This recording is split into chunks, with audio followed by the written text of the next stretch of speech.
It's 2025. My phone can unlock my front door, send messages for me. Your WhatsApp message says, "On my way. Send it." Send it! And identify the constellations in the sky. But the second I land in another country, no service. If I'm lucky, if I'm not, it might try and scoop up some local 3G and charge me something like $20 for trying and failing to load the Uber app. Unless I've prepped with a global friendly carrier or remembered to buy an international pass before takeoff. How can global service be so broken when we live in a world where robots clean our homes and cars drive themselves? Shouldn't my phone just be able to reach up to the sky, grab my home carrier signal, and give me my data like normal? No, that's not how it works at all. Instead, I have 3 SIM cards in one phone and I have to keep switching between them. Until I worked on this video, I didn't understand why. Now I know that the entire system is designed to be fragmented, nationalized, and deeply territorial. So why doesn't global cell service exist already? And how might a new wave of satellite tech change everything? Before I explain why the system is so broken, we have to understand how your phone actually connects. So if you open it up, you'll see a chip called modem or cellular modem, and that's the piece of technology that allows your phone to receive and send calls, texts, and data. So if I'm messaging our head of video, Bridget, my phone's modem will send a signal, which is an electromagnetic radio wave, to the nearest cell tower. That tower will then send it to a central network hub, which then relays my message to Bridget's phone. And this happens within seconds, literally. Sounds simple, right? So if it's just all about sending signals to nearby cell towers, why isn't my phone just working normally if I, say, go on holiday to the US? Let me explain. Imagine your phone is a car. To send a message, it needs to drive on a road. But these roads are special. They're frequency bands in the electromagnetic spectrum. They're in limited supply and they're highly regulated. Governments decide who can use which parts of the spectrum, whether it's for military radar, TV broadcast, telecom. The waves within this section are the only waves that we use for telecommunications, and they're not free. In 2015, the Federal Communications Commission auctioned slices of this spectrum for nearly $45 billion. And phone carriers are some of the biggest buyers, because these bands are the roads our phones use to send signals, and they pay to reserve lanes exclusively for their customers. Some bands go longer distances, and some bands support the faster speeds. And the more bands a carrier has, the more users it can serve, and the better the experience for you. That's why carriers can spend billions of dollars on these roads, because they're buying performance capacity. And remember that chip inside your phone? That modem determines which roads you can get onto. So an older phone might get you stuck in traffic, while a newer one might give you access to more bands and zip right through it. Now here's where it gets tricky. Every country has their own road system. Governments around the world assign bands differently. Some overlap, but many don't. Take a look at this chart. These are some of the 5G bands used in various countries. Some match, some don't. So let's use our road analogy here.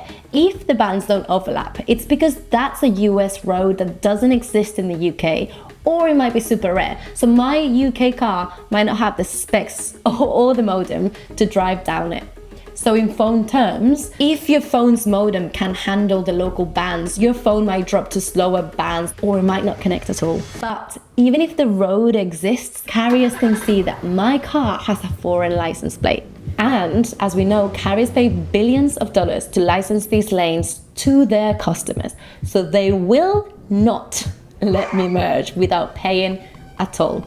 Or in phone terms, roaming fees. These are some of the roaming fees that the British carrier Sky Mobile charged their customers in March 2025. If my British car roams in Brazil, it's £2.16 per megabyte. If I go to Mozambique, it's £12 per megabyte. That's how much it would cost you to watch 30 seconds of this video. £12. A ripoff, if you ask me. We know that phone carriers have agreements between them to agree on this price. We couldn't find those agreements anywhere, But since your carrier is the one charging you, we're assuming that the one's charging you the higher price. Basically what's happening is that my home carrier is renting out those lanes to the foreign carrier, and then it's upselling it to me with allegedly a massive markup. Rude. The world is full of invisible complex systems like this, and most people accept them and play along the rules, but some figure out how to build through them and turn that into a business. If that's the kind of thing that lights you up, we've put together a list of the top 100 voices in business and tech. It's a curated list of the founders, builders and thinkers shaping what comes next in telecom, AI and beyond. We've collected the links you need to stay in the know. Grab it by using the link in the description or scanning the QR code in the screen. Back to our metaphor. Your car, their road. One quick way to work around this is by using SIM cards. SIM cards or eSIMs identify you to the mobile network, authenticate your subscription, which plan you have, how much data, text and calls, and encrypt your connection, helping you keep your communications secure. SIMs are like your phone's ID cards or passports. Without them, networks don't know who you are, and you don't have permission to use the roads. So changing road systems is a lot easier with SIMs and eSIMs. And there are many one-step platforms that save you from having to spend hours browsing foreign websites or waiting in long queues at carriers' local offices. On these sites, you can buy SIM cards for whatever country you're visiting. Prices vary a lot, but they'll be for sure cheaper than if you were roaming. So let's check Mozambique, for example. Epa! €8.90 for 1 day of unlimited data. Okay, so 1 week in Mozambique sounds fun. How much would that be? €36.90 for unlimited data. With this other provider, it would be €14.50 for 3 gigabytes. But still a faff to have to buy it, activate it. Some big providers make this a little bit easier by allowing you to activate temporarily an international plan for about $12 a day. But many prepaid providers and budget plans leave you stuck or charge you way more. Hear this though. In 2017, Europe pioneered the elimination of roaming fees across the 27 countries that belong to the European Union with what they called Roam Like at Home, which allows me to use my Spanish SIM card in Germany, Croatia and Sweden as if I were still in Spain. Basically, it gets rid of all the tolls to get onto international roads for me. And following the EU's example, many agreements have been reached to eliminate roaming fees between different countries, like those in the Western Balkans and the Andean community. But at a global scale, the challenge is way more complicated. Unlike in the EU, which has strong regulatory powers across its member states, there's no worldwide authority to make and enforce these rules across the different countries with their varied economies, telecom markets, and competing interests of phone companies. And to make it work, phone providers all over the world will have to come together and figure out the rules of this system of roads. The point is, your phone doesn't stop working abroad because it has to. It stops because there's no political will or profit motive to make global connections seamless. In a perfect world, we'd have total political alignment, no fees, etc., etc., etc. We can all agree that's likely never going to happen. But what could happen is this. Unlike regular service that relies on ground towers, direct-to-cell technology connects your phone through satellites, so you can get service almost anywhere on Earth, as long as you have a clear view of the sky. By using D2C technology, SpaceX wants to make mobile service available everywhere by eliminating traditional mobile dead zones with its company Starlink, an internet service powered by satellites. They've already launched a constellation of over 400 satellites with direct-to-cell capabilities, which orbit much closer to Earth than conventional satellites. They're equipped with a special modem that allows the satellites to communicate with your phone on Earth, making them essentially cell towers in space, just like it worked in my imagination. It is particularly useful in remote areas or during emergencies when cell towers have been damaged or unavailable. At the moment, Starlink has partnered with 10 phone providers across the world to provide the service. For US customers with a T-Mobile plan, phones can connect directly to the satellite to send and receive text from virtually anywhere. But but it's not working perfectly yet. And I got into the T-Mobile beta for their Starlink service. It is a bit limited at the moment, but I did manage to get it to work. The problem, though, is that this only works if you're in an absolute dead zone with zero T-Mobile service. Right now, direct-to-cell technology is focused on eliminating dead zones where phone coverage wasn't available before.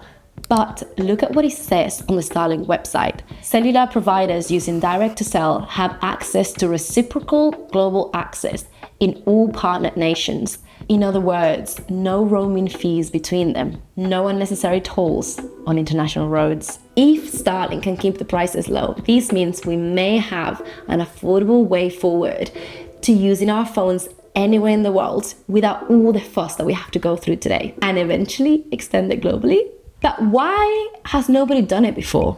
Well, it's insanely expensive. Any company wanting to do this would have to have thousands of satellites in low Earth orbit. And SpaceX already had the satellite tech, aka Starlink constellations, and the rockets to launch them. Only a company with vertical integrations across rockets and satellites could feasibly do this. There are other companies in different early stages of being able to offer full direct-to-cell service connection to customers, like Link Global or AST Space Mobile, which in early 2025 succeeded at powering a video call. It's Rowan calling from a remote mountain region in Wales, in an area that's never before had mobile coverage. Hello, Rowan. We are making history. But it's still not ready to offer D2C commercially. So in reality, your phone could already work almost anywhere, taking dead zones into consideration. But it doesn't, because carriers make more money keeping networks fragmented. The tech exists, but the monetary incentives don't. With direct-to-cell services like Starlink, change is likely coming. This is just one of the huge things happening in space right now, and private companies are buying up real estate up there like crazy.